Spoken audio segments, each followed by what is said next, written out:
अच्छा लगेला। अच्छा प्रोग्राम के आप लोग अच्छा से प्रमोट करना लो। हर लोग कहेला कि ऐसा है वैसा है, लेकिन हमार सोची है कि अगर हम अच्छा कार्यक्रम करब तो अच्छा ही लोग के दिखी। तनी मनी टाइटल जो देला लोग तब हम का कहें। हम तो हर प्रोग्राम में कहत था कि लेकिन ठीक है लोग खोली अंदर तो देखी बढ़िया बात तो बढ़िया रहे। हाँ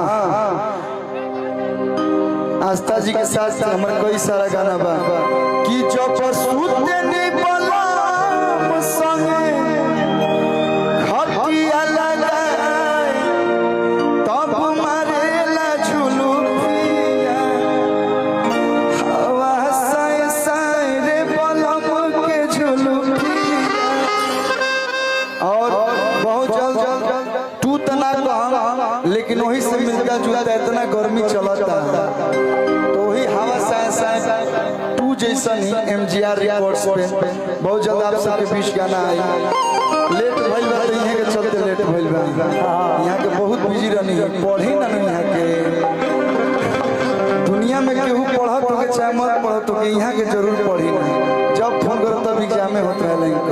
एगो नया गाना आइल बा ने बीच कि पानी पियले तू कवना इनार के हो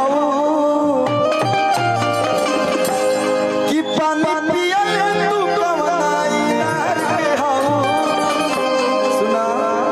ऐसे झाड़ के चलत अरे यूपी के हो कि बिहार के हो, यूपी के हो कि बिहार के हो, अमार बोला रंगदार के हो, रंगदार के हो।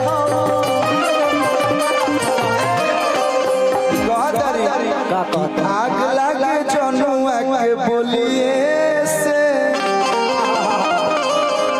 बात करे राई फल बोलिए से जोन हंस एक्सप्रेशन दे दे मन करता कि दो तीन को मॉनिटर फोड़ दी हम। अरे की आग लागे जनुआ के बोलिए से बात करे राई फल बोलिए कि पानी पियले तू कवना इनार के हो। देखो ये मोर भाई गावत रह। अरे यूपी के हो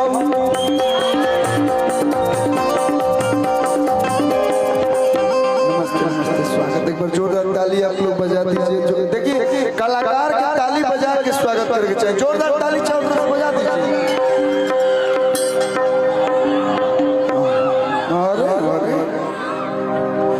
अरे यूपी के हो कि बिहार के हो। भाई मैं छोटा देखिए उधर जो चेयर पे बैठे हैं वो सब सम्मानित देखते हैं, उनसे हम ज्यादा फोर्स नहीं करा सकते हैं। लेकिन हेने हेने जो हमारे भाई एनर्जी में आगे बढ़े सर हमारो अंदर तन तनी एनर्जी आवत है। हल्का फुल्का आस्था जी के साथ हम डांस करते का भैया हो क्या भैया। देखिए यही एरिया पे ज्यादा हमको वो सब करने नहीं आता है। कमरे मारे आवेला अच्छा लगे तो तनी चारों तरफ से मीठ मीठ ताली ताली। अरे यूपी के हो कि बिहार के हो,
चॉकलेटी स्टार की पावर स्टार के हो।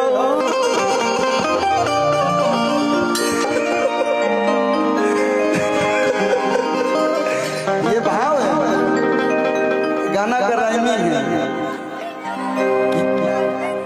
चॉकलेटी स्टार की पावर स्टार के हो।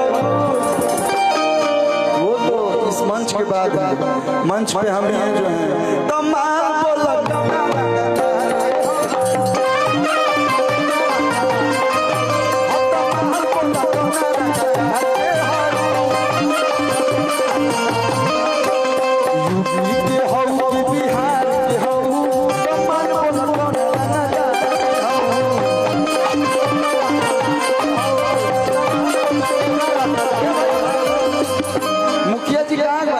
मुखिया जी।